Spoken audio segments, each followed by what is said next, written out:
Hello, everyone, and welcome to another edition of Event Icons, where you get to chat with the icons of the event industry. Now, today, we're going to be talking about how to design and enhance a meeting space to create a more interactive, productive, and inspiring event environment. And we've got Ashley Strachovsky from CORT Events. I did fantastic, as always, in the pre-show, and I love it in the show itself, as always. So Ashley Strachovsky from CORT Event Furnishings to tell us all about it. So let's roll that music and we'll get right to it. It's Wednesday at 5 p.m. Eastern, so you know what that means. It's time for another episode of #Event Icons, presented by Endless Events. The show where you get to ask the icons of the events industry anything. Just go to www.event-icons.com to ask questions. Our iconic guests will answer them live during the entire show. Before we get started, the more people we have watching, the better the conversation. So please help share #Event Icons on Twitter, Facebook, and LinkedIn. Just tell your friends to watch at www.event-icons.com. Now, without any further delay, this is #Event Icons. All right, everybody, really excited today. I'm Brandt, Krueger, Event Technology Consulting, and with me today as co-host is Lindsay Martin-Bilbrey. Hey. How are you doing today? Oh, I'm inside the air conditioning, which is vitally important in July in Tejas. Yes, it is. We had a blast just not too long ago talking about all of our travels, and so that was a fun one. And it's, glad to be hosting with you again, because today we're going to be talking with Ashley Strachovsky from Furnishings. It's going to be a good one. If you don't know who Ashley is, let me tell you a little bit about her. She is a 2019 Bizbash Rising Star. Strachovsky is selected for her dedication to detail, her willingness to go above and beyond for every client. And talk about clients. She's got all the big ones. She's worked on high-profile events such as the MTV Music Awards, US Open, Tribeca Film Festival, Thanksgiving Day Parade, and then big clients like Viacom, Bank of America, Macallan, T-Mobile, all at legendary venues in New York City. So she is the one. Event professional from Long Island, New York, over 8 years experience, including event design, floral design, and luxury staging. Wow, Ashley, that is quite the bio. Thanks for joining us today. Thank you so much for having us. I know when you say it, it sounds a little exhausting, but it's been a lot of fun, and it's one of my favorite parts about this job is I'm exposed to so many different types of companies and clientele, and honestly, they're the ones that give me most of my creative inspiration. Well, and with a pedigree like that, it's hard to believe that that's only 8 years. I was really expecting that to be 18 years in the industry beyond that. So I can definitely see why they had you as a rising star. So today we kind of wanted to talk about, obviously, CORT. Well, maybe I'll just give you a quick opportunity to tell us a little bit about CORT and what you guys do. I know a lot of folks out there are familiar with it, but just in case someone isn't familiar with CORT, maybe give us the overview there. Sure. So CORT is the leading provider of event furniture rental, as well as residential commercial furniture as well in the industry. We're Berkshire Hathaway. We've been around for more than 35 years. I'm sure you've seen our red trucks in every city across the nation. And it's a great brand, great company to work for. And I'm happy to say I've been here for a little bit over 5 years. That's fantastic. So one of the questions we always ask all of our guests, especially the ones who've been in the industry for a while, what got you into the events industry? And if you weren't doing this, what would you be doing? So I actually started my career, or even my major for that matter, in the complete opposite side of the spectrum. I was pre-med. I was an EMT in high school. I was going on that track. And I quickly realized it wasn't really something I was passionate about. My father was a doctor, and I was just sort of following footsteps. And I realized that I was always drawn to the hospitality event industry. David Tutera had that show on WeTV. I think it was called My Fair Wedding. Yeah. And I used to watch, and I was just amazed at what he could do by taking the bride Half of them were crazy usually on the show. Right? It's one of the reasons why I don't do wedding planning, only real event planning. I don't have the stress capacity for it. I actually thought I wanted to be a wedding planner. Really? I learned that pretty quickly on my career. It takes a special type of person. Yeah. Lots of patience to do that. But anyway, that was one of my favorite shows. And I was just so intrigued and excited by how he would take a vision and turn it into reality. So long story short, I switched my major. I minored in hospitality and tourism, switched to business. And from there, it kind of escalated. So is that where you see, if you weren't here, you think you would go back and maybe become a doctor? Is that your sliding door? Or is it something where you cannot see yourself anywhere else? No, I think I figured out that I really like creative design aspect. I think if I didn't stay in the events industry, I'd either do something in real estate or staging, which I have a bit of a background in. Or one of my dreams is actually to do a custom cake company and start that business. So maybe one of these days you'll see that happening. It'll be a spin-off of my events experience. I'm always there for cake. Same. I have a sweet tooth. That is the key to my heart. Yes. We went through some of the list of the things, the shows that you've worked on. Pretty impressive list, obviously. Tell us a little bit about what your role has been with a lot of those events. Has it been in a specific position? Have you bounced around, had different things to do with it? But maybe just expand a little bit about what your role was with those events. Sure. So I, being at CORT, am just involved in the design process, their creative process, putting together event furnishing proposals. We create 3D renderings of the space. So some of my clients have an idea of what direction they want to go. Sometimes they give me a completely blank space, which is always exciting, and say, I trust your creative capabilities. Show me a couple options of what I can do for this tech conference or for this music festival. So those are always so much fun. And honestly, my favorite part of this job is getting to see a concept or design I get to create with a client and seeing it come to life. There is nothing like it. It's so much fun. It's different for every single project. It's just the best. So if you had to pick one singular event where you look back at it, you were like, this is the pinnacle. Yes. And like you're chasing like to get past the pinnacle.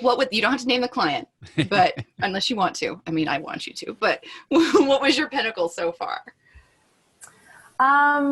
So this wasn't like a big name that I worked on, but I was sort of placed in a compromising position where I was taking sort of like a dingy nightclub in New York City was the venue space I was given.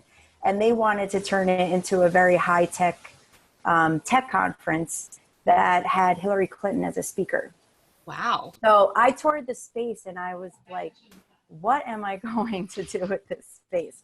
I literally had to cover every part, and I have pictures of the before and after transformation, and my God, was it a completely different space. And it's so funny just how much an atmosphere environment can change with some event furnishings, with lighting, with hedges, with decor, and really completely transform. You would never know that you were in a nightclub. You walked in and it was this bright, white, beautiful, high-tech conference. So I think that brings up an interesting point. Is it the event space itself that is the key, or is it the furnishings and how you make it, like as you're coming in? What would you come in as you're like coaching event planners who are trying to choose the perfect space and they can't? Would you point to that as an example that you can take any space and make it what you want? It's just the reality of, or is there a limitation? Yeah, I mean, obviously, budget-wise, everyone, I'm sure, wishes they could afford top of the top, any Rainbow Room or Trump Soho or any hotel that they wish to go to. Obviously, sometimes there's constraints there. So I really like to say sky's the limit. If you do take a blank space, obviously a little more comes into it with what you have to bring in, but you really can transform it. I've done it. I love it. I'm guessing that's not the preferred way of doing it, though, is to not start with a really cruddy space and make it beautiful, but rather start with something a little better, maybe? Of course you'd love to do this at the top of World Trade Center with 360 views of Manhattan and the water. Sometimes that's not a possibility with the budget constraints. So we were able to take a space and just transform the entire environment. So that was definitely a project, a challenging one, but I was really, really happy, and so was the client with the end result.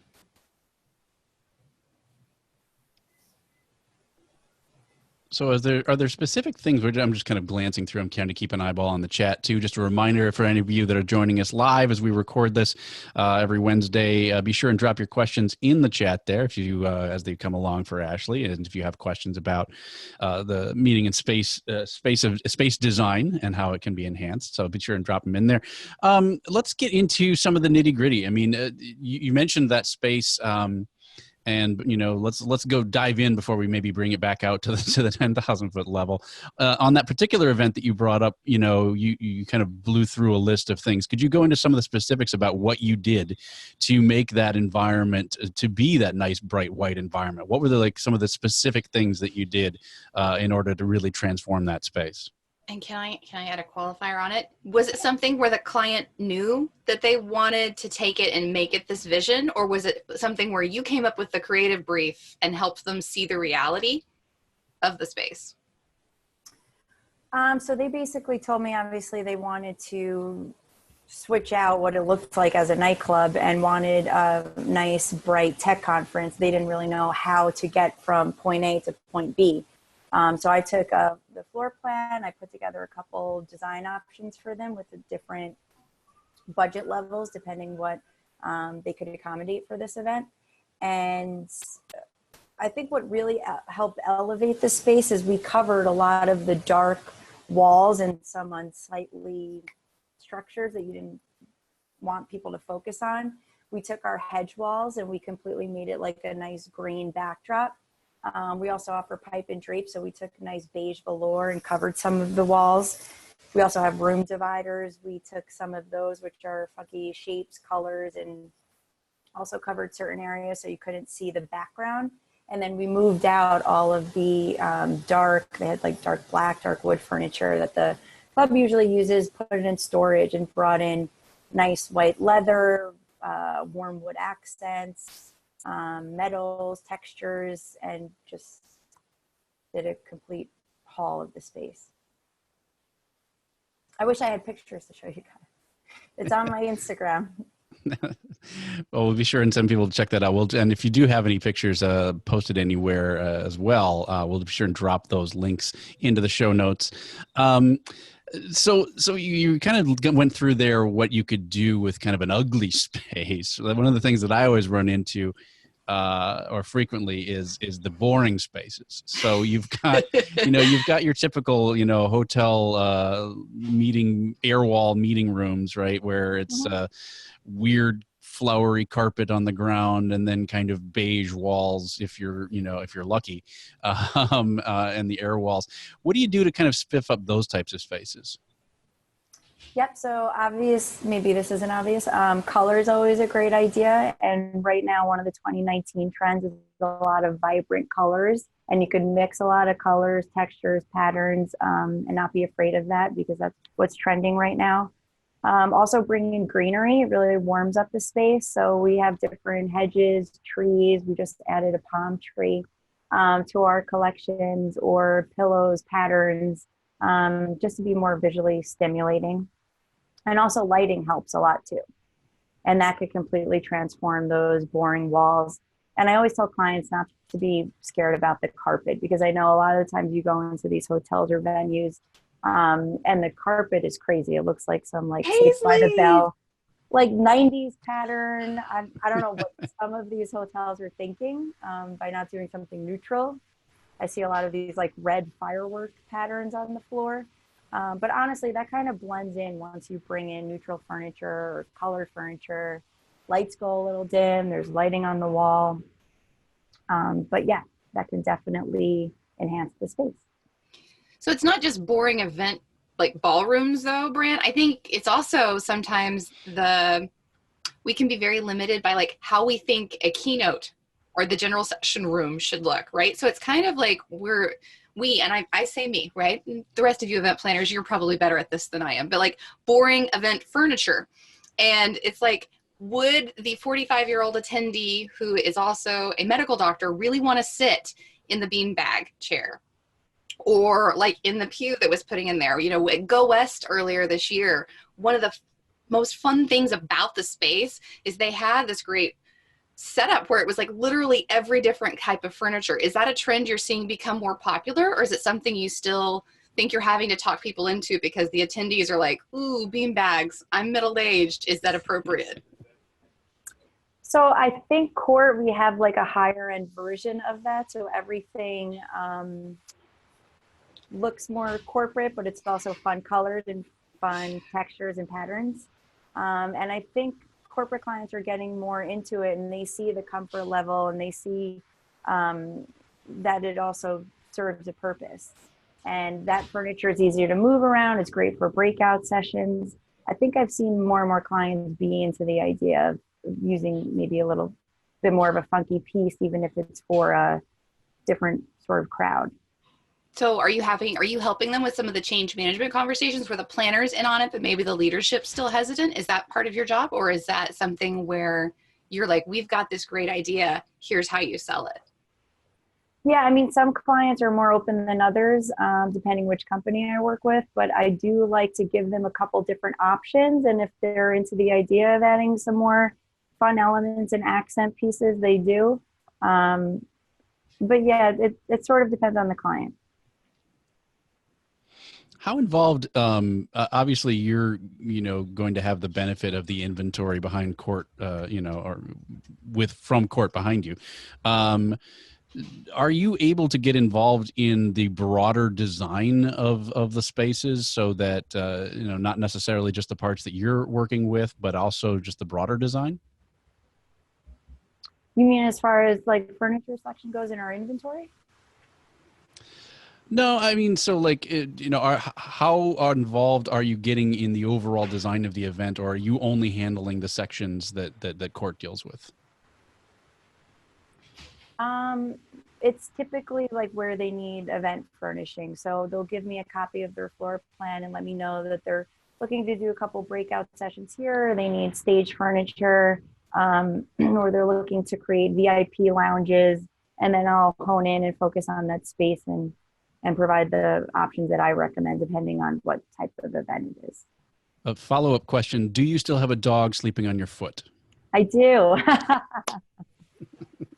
Sorry, it was a reference to the pre-show when we were chatting, and she's being very good.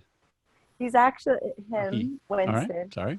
He's snoozing a little. He snores because he obviously is a Frenchie. They can't breathe the best. So hopefully everybody can hear him. Well, my beagle went off for a while there, so that's why I was on mute, because I think we got a package delivered, and that's usually a half an hour conversation about go away from my house. They're gone. They've been gone. There's no reason to keep barking. Just the one dog? Yes.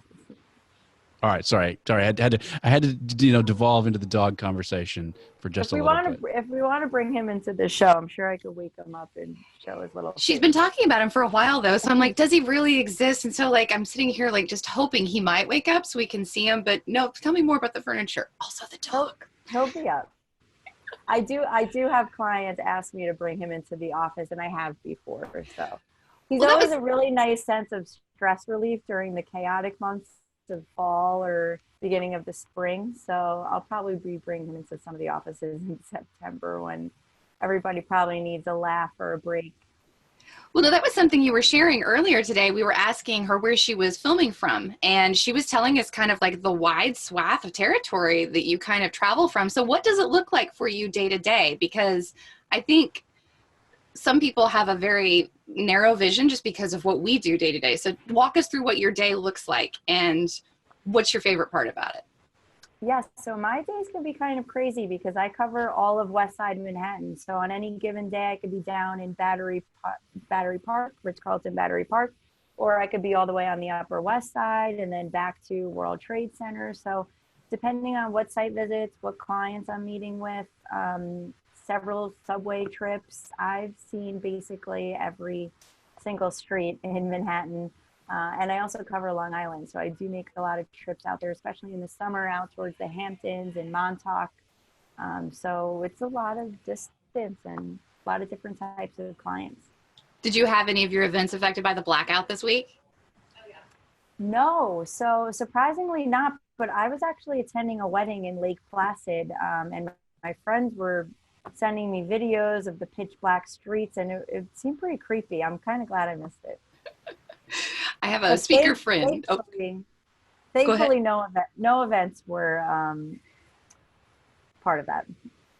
I had a speaker friend who got stuck in an elevator, like somewhere in between two floors on a very high, and I was just like, he was trying to get up on his way to a keynote, like no one knew where he was, and it was I was like sitting there, and all I could think of was like, oh my God, like I'm sad for him, right? But like I'm putting my brain in the event planner's shoes, and like, what are you gonna do with that? Right?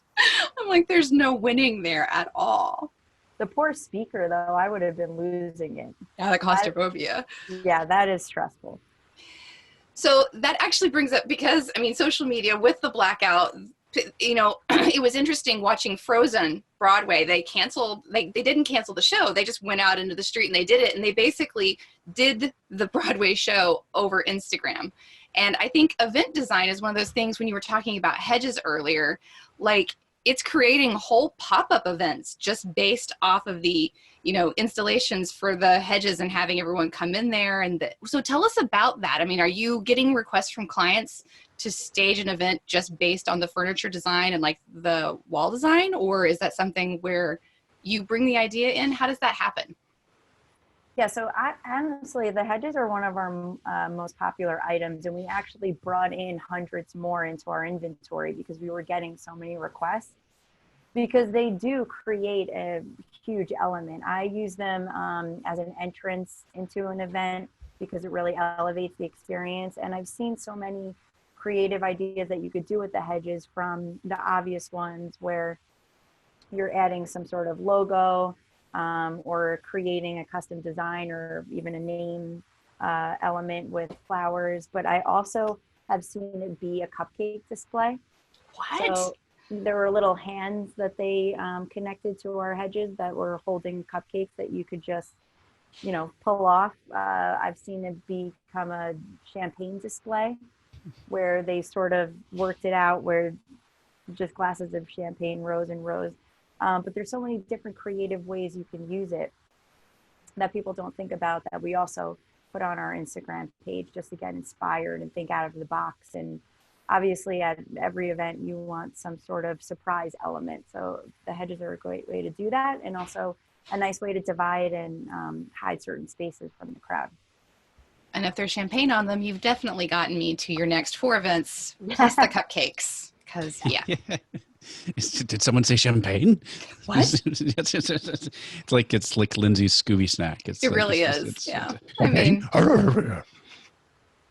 I also saw at one of, I believe this was the wedding that we did, they created an installation where they had butterflies flying out of the head. wow. Yeah, with wires, they were able to create a certain look where it looked like there was movement.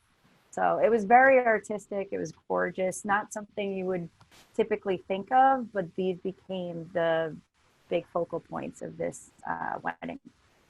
So that kind of takes us into a slightly different area. Would that be something you'd qualify as luxury staging? Or is that still something that, from a normal package perspective, you know, someone running the 5,000 person conference? Yeah, that was a phrase in the bio that I was not familiar with. Yeah. So I was looking forward to getting around to finding out what exactly is luxury staging. So when you brought that up in the conversation, that's actually, I was in the other division of CORT. Oh. There's 3 divisions. We have a whole commercial division, which you probably don't think about, but companies rent furniture for office spaces when they're either in the middle of moving, or they just want to see if a certain piece is working for them before they invest in buying all of this furniture. And also on the residential side of CORT, a big market of ours is actual stagers that use our inventory to enhance these listings and homes on the market. So I got more and more involved in the design level, where I was staging these gorgeous penthouses in Tribeca. I did a lot of celebrity homes. So that's that where makes the sense. luxury So, staging came in. Like so the staging the apartment, staging the house. Like I this was is more, literally thinking about like some kind of luxurious stage that no. you could stand. I was like, what? Well, you know, you've got our ordinary staging. You know, it's black, it's got carpet on it. But if you want to upgrade to the luxury staging, we can definitely hook you up with that. Yeah, that was That makes so much more sense. yes, that was referring to home or high-end listing staging with real estate agents, developers. That was in my other time on the other division of CORT. Well, but I think that's an important piece because just like everything, you know, one of the things I love about your background, not only does she salsa dance, guys, she has an obsession with Disney. And so like she's been, how many times, it was saying in your bio, you've been just like a crazy amount of times. And so I'm thinking you're probably taking influence from this experience in luxury staging and bringing it into your creative elements. What exactly it is about Disney that makes you think it's the happiest place on earth? Yeah, I mean, I guess it's a little embarrassing to share, but I think I've been to Disney more than 30 times in my life. And I know the parks like the back of my hand. I'll any given time be giving directions to like a random family. But my family had a Disney timeshare. So I grew up staying in the Boardwalk or the Yacht and Beach Club where our share was based. And I've just been going since I was a little kid. So for me, it feels like going back to home. And I think Disney just does such a great job in every single aspect, including the design and the decor of their parks and their events. There's nothing like it. They go above and beyond. Have you done the Backstage tour? I have done the Backstage tour. What's your favorite part of it? Like, this is my favorite question to ask planners who do the Disney trips because there's so many different elements. It tells you so much. I'm all nosy. I think just seeing everything that goes behind the scenes, and it's crazy, like the amount of time they spend even cleaning the park. And I did actually apply to the Disney internship when I was in college. Unfortunately, they didn't accept me because I'm sure they were inundated with requests. But that would have been really cool because what they did is they pretty much like give you a different job every couple weeks. So you really get to see what it's like in every single aspect at the park and what goes into it. But did you make it to the interview portion? I heard that as part of it, they make you listen to It's a Small World After All, and they want the person who leans in and asks you to turn it up rather than goes, oh gosh, I can't listen to the Teacup song again. I never made it to the interview portion. So I'm hoping that my application got lost in the mail. I mean, you're a Bizbash Rising Star. It's their loss. I totally agree on the theme park thing. I was fortunate enough to take the family to Disney World this summer, and I could not take off my event brain hat because there was just so many things. I was like, yeah, we could be better at that. You know, yeah, we should do that. You know, like, I mean, whether it was, you know, the people that were making, like you said, the amount of time spent cleaning the place, right? But anybody that was doing even seemingly mundane tasks was doing so with a certain amount of flair, right? And doing with a certain amount of friendliness, and even down to the bus drivers, right? You know, we're dealing with transportation and stuff in our events all the time. And that, you know, that end of the night shuttle run, you know, after you've had a few drinks or whatever, that can just take forever. And, you know, as an example, you know, we did that, you know, after the fireworks, everybody's going back at the same time. The bus is just jam packed, standing room only. Could have been a really unpleasant situation for all those families and kids. And the bus driver just did nonstop dad jokes like the whole way back and just had us all in absolute stitches. And so it really got me to thinking about the fact that, you know, if folks can be friendly and kind and empathetic to, you know, tens of thousands of people literally every day, why is it so hard for us to get like a staff of about 20 to be friendly to a couple thousand people for a weekend, you know? So definitely a lot of lessons there to be learned. You know, you got me thinking there a little bit about, you know, when you're talking about the hedges and the, the arms coming out and things like that. So I've got a couple different questions. One is, what are some more of the most unusual reuses or altered uses of what it would be standard pieces. And then the second, so after we do that, I would really love to go into, we talked about the boring venues, we talked about the ugly venues, you know, and we actually asked the other folks from CORT when they were on the weird venues. So what was, so first of all, what's kind of been the strangest, most unique reuse of your inventory? And then from there, what's been kind of the strangest and the most unique venue you've had to work on? Sure. And I'm glad that you touched on attitude, because it's so important. I think that's why I've had some success in my career. Is everybody in this industry gets stressed out, obviously, because there's a lot of moving aspects and elements, and it gets chaotic, and there's a plan B, and everything doesn't always work out the way you want it to. But I think just keeping a positive attitude and always being ready to make changes and accommodating, especially in the New York City market, which is just high stress chaos, it seems, all the time. I think that really is an important aspect, to make sure that you're keeping things light with your clients and keeping them in a positive, good mood, even when, you know, backstage things could be going downhill fast. But as long as you're willing to help and keeping positive, it makes such a difference. So the most weird venue or weird reuse of a standard piece of equipment, which one? Where do you want to start? Yeah, so I've seen a lot of different things. I've seen people take our vibe cubes, which come in all different colors. And it's just a regular cube that you use for seating. I've seen them make colorful walls out of it by just like stacking it. And, you know, depending on what sort of theme they're doing, like a Mardi Gras event was using like the gold, green, and purples. They just took a wall and completely transformed it. I was muted, so I hate to interrupt. Can you just go back and tell us what a vibe cube is, so that we're all clear, have the same visual? Yeah, so a vibe cube, it's like about an 18 by 18 cube, and we use it either for accent seating or just an accent piece to bring in pops of color, but usually it's used as a seat. And what one of our clients did is they made a wall out of it. So say it was like for a Mardi Gras theme, they used green, purple, and gold, and they stacked it on a wall, or used it as like a divider just to create some sort of fun element in the space. Nice. I've also seen, we have something called our Miramar dividers. They're used to divide a space, and they come in a couple different colors, and they do have little cutout sections in them. And I've seen people like really come up with some creative ways to sort of accent that piece. So whether they're doing some sort of cascading floral coming out of it, I've seen that at gala dinners, which is like a nice way to enhance it.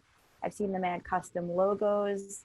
There was a presidential or some sort of event where they took silhouettes of past presidents and put it in the little gaps that exist in the structure. Cool. And put some kind of background lighting, so it looks kind of like shadows. So there's so many different creative ways that you can use these pieces, and we put all of this on our Instagram page or website, so you could get inspired to do things like that. Nice. So just for everyone at home, what is the Instagram handle that they should be checking for, Ashley, if they're wanting to come look at all these pics? Sure. So they can either go to, it's just CORT Events, and CORT has their own events Instagram, or each account executive also has an Instagram. So mine would be CORT Events _Ashley. And then depending what territory you're in, you can search by your account executive's name. What's cool about that is a lot of times we post our local venues, so design inspiration in your own market. Nice.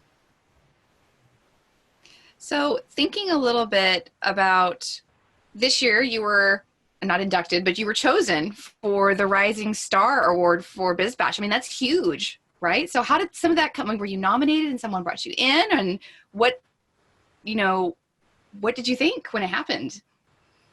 I was so taken back and honestly so excited, because the Hall of Fame inductees, including Michael Cerbelli, David Beam, Jeannie Weintraub from Johnson & Johnson. There's also the director of events at HBO.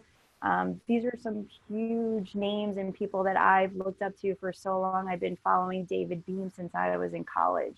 just looking at these massive events and installations he does across the world. So getting to share a stage with them and them introducing themselves to me like I didn't know who they were, it was just an amazing experience that I'll never forget. And I was so excited and just so happy by the nomination. Now, you said something when we were talking about your bio before we got on the air. And one of the things I really like, the humility about that, because we originally had it where she was a Hall of Fame inductee. And she was like, no, I still have quite a bit to go in my journey. And no, but I mean, I think that there's a lot of people, once they reach a certain point, you start making the lists, right? Sometimes that doesn't travel with. And so, you know, tell us a little bit about, like, if you were to encourage, there's a lot of event planners out there that are thinking, what could this be for my career? You know, what kind of advice would you give to them if they're looking to aspire to achieve not even just these awards, but that level of excellence that your peers are saying you possess?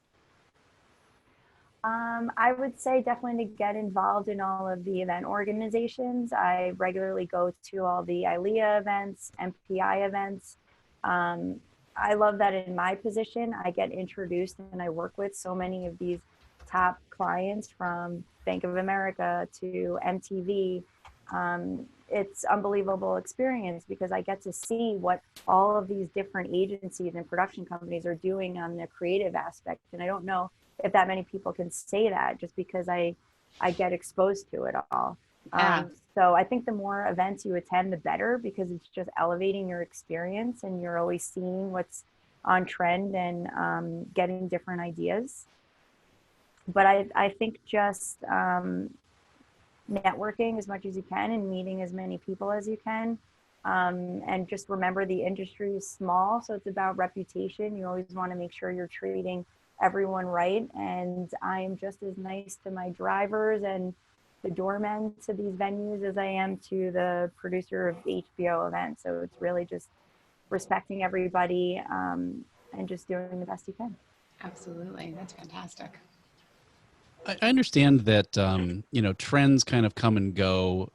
You know, obviously style's going to change, things, the different types of furniture that's out there, you know, all those kinds of things.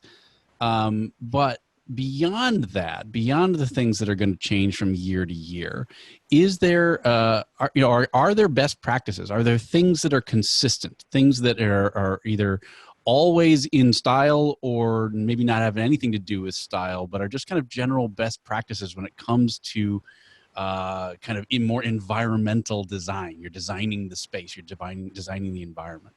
Mm-hmm.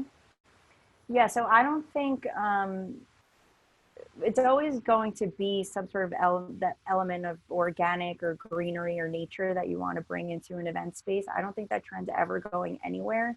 I think it just creates a warmer environment.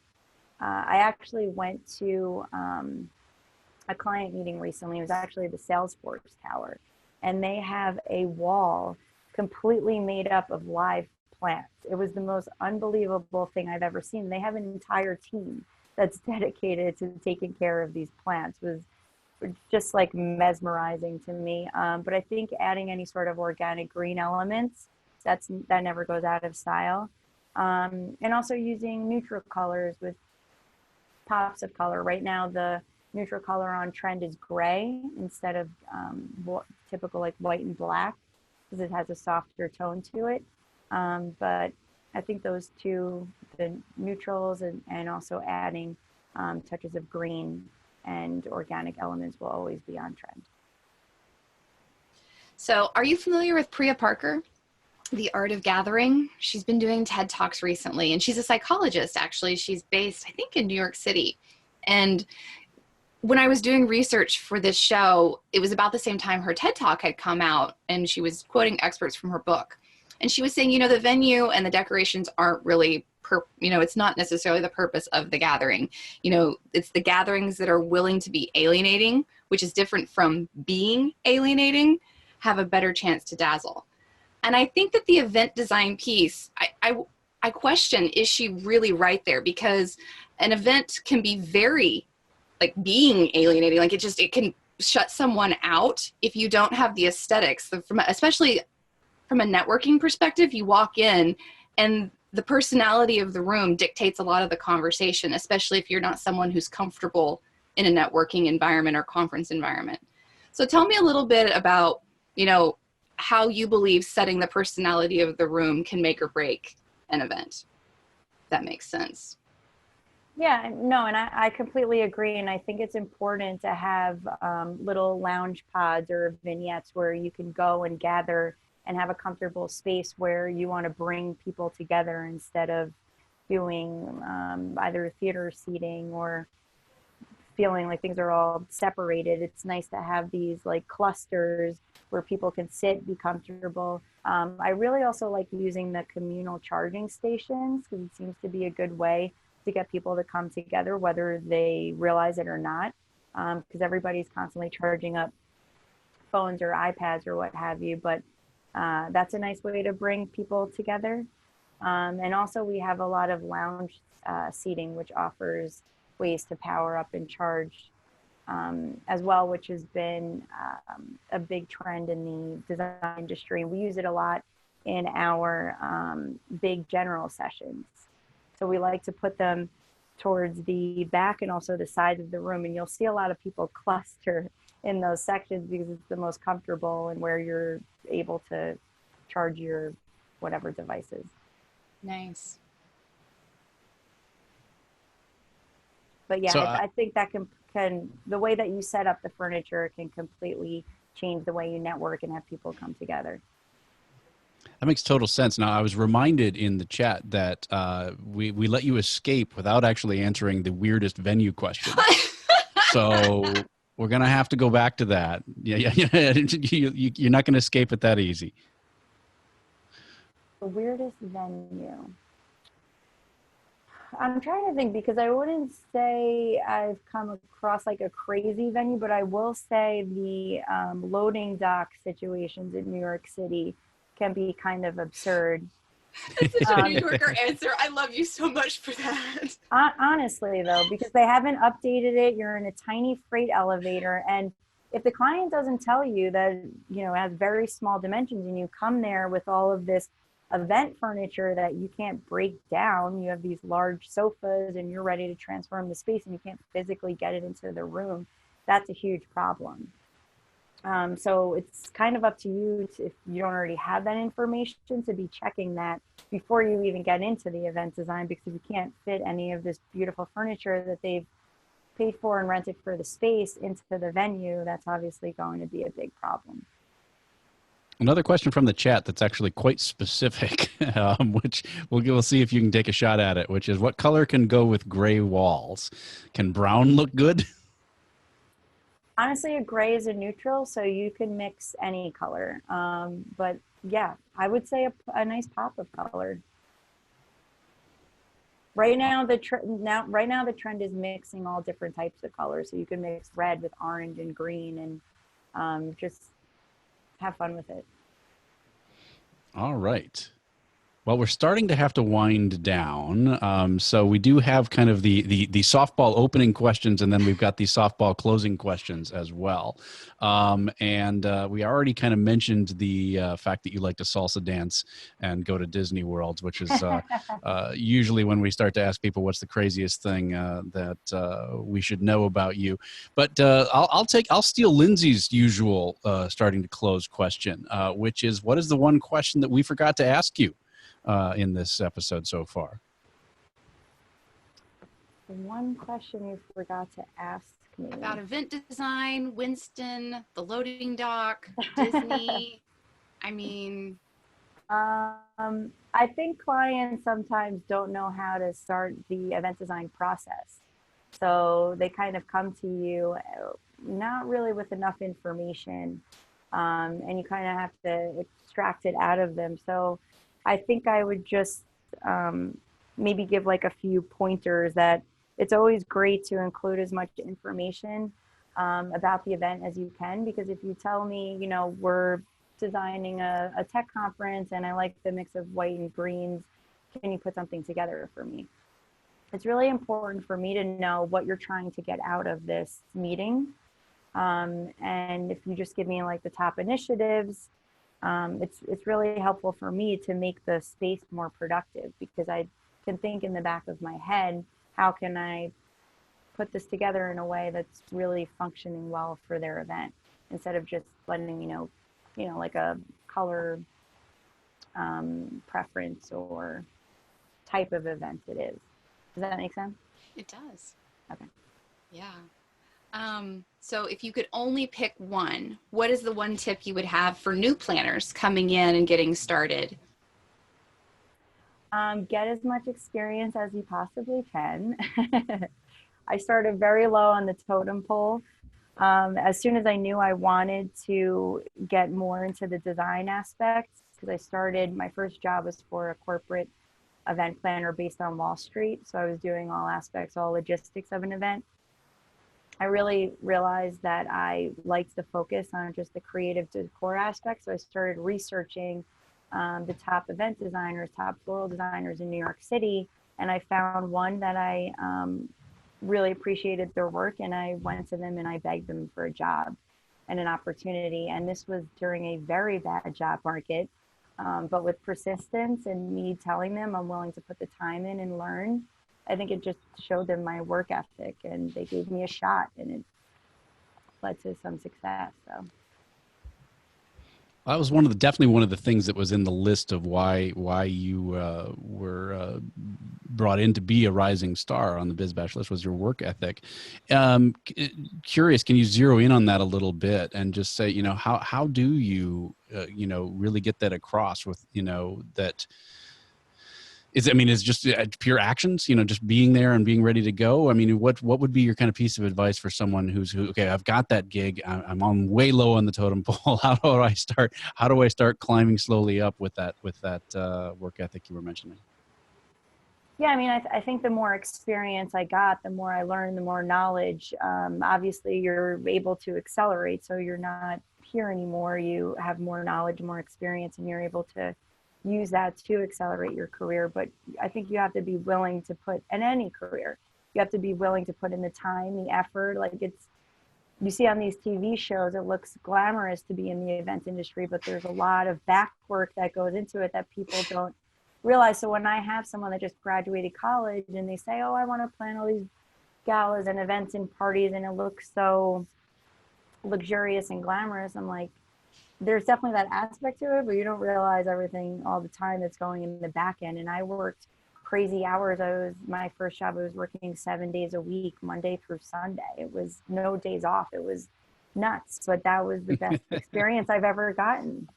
I always want to say, come on over here and work the 22-hour day with me, like for 6 weeks, and then let's talk about if this is still the life choice you want. Yeah, because you can tell in the first 2 weeks if they're going to make it or not. Yeah, the it'll guy definitely that was push you to the edge. That's yeah. The guy that was hired before I was hired at the production company I work at lasted 2 days. He started the first day. He worked a late night event. He came in the next morning and turned in his resignation after 2 days. So I get it. Yep. But like accountants don't have that thing where you walk on site and they go, the fire eater is shown up, but it's a new fire marshal. Do you think we can maybe slide it in and no one will notice? Did we get that approved? Did we get that approved? Oh my God. So it's not for the faint of heart. And I think though, at the end of the day, if you have a passion for it, you're willing to work through those long hours and those crazy days, because in some way we all get excited about this adrenaline rush and the chaos of the events industry, right? Yeah, no, I mean, I remember vividly the 6 months that I decided to go internal and not like interact at all with attendees. I was miserable. And like 3 months in, I was like, why do I feel this way? And one of my mentors, she was like, because you haven't actually been in a convention center and been talking with people. And I was like, I don't know what to think about. Like, cause it's this whole moment where you're like, wow, I miss the attendees. I miss the abuse. Social, yeah. But you also miss, like, you know, when they walk up to the reg desk and they come in and you see them taking pictures with the Instagram wall that you've helped create. And, you know, hanging out on I was telling her before, like CORT swag, the little chargers they have, but the charging stations really do become a space where the community gathers and you can catch up with people no matter what show you're at. And it's such a powerful thing that we take for granted sometimes, because it really is literally in the background of the event. But without that, we wouldn't have those spaces to gather. So it's really, I think, a wonderful thing that you're doing that isn't getting enough attention. So I'm delighted that Bizbash chose to highlight you, and so much that you were coming. Before we get to our last question, though, I am going to ask that you wake Winston up, because I feel like our audience at home should see him, and then we can get in and talk about gadgets and books and blogs and what have you. Gadgets and gizmos. Yes. He's up. He's eating a deer antler on the floor. Oh, okay. Should I grab him? Like you do. As you do. You know. All right. We have Winston coming at you live. Hold up. The internet debut. Oh, look at that puppy face. Oh, Audio listeners, Ashley is holding up the world's cutest. What did you say? He was a blue Frenchie? He's a blue Frenchie, and he doesn't want to look at the camera. Man. No. Say All right, hi. Oh, well, Winston, can you help your mom tell us a little bit about what resources she likes? Cool and interesting websites, blogs, books. Does not have to be related to the industry. No. Well, first I have to give props to Bizbash, because they honored me, but also they are a great publication to keep up with all the event trends. Here. As well as events, as well as post job openings. They're just a great resource to have, period. What else? Exhibitor Magazine is something I read as well to keep up on the trends. The CORT blog. Our head of marketing writes some amazing articles that cover all aspects of the event industry, and highlights obviously what we're doing as well. What else? Podcasts, websites, reality television. I made an MTV joke a couple of days ago, and someone's like, MTV's not a thing anymore. And I'm like, that's not true. You can still do it. It's just different than, the Radiohead we grew up with. I know. I do miss the TRL days, and I will. Right? I mean, Carson Daly, when did that happen? He was on stage a couple of days ago, and I was like, when did you get old? Does that mean I'm old? I'm so terrified right now. I know. I got upset too. I was like, he looks pretty old. He does. It was a moment. I actually was on the show a couple of times, and I did some shout outs back in the day. Very nice. I used to commute in with my high school friends from Long Island, and we went so often that they knew of all of our names. So that's kind of embarrassing. But that's like hashtag life goals right there. I'm not even gonna lie I know. to you. That's back when MTV was cool, but right?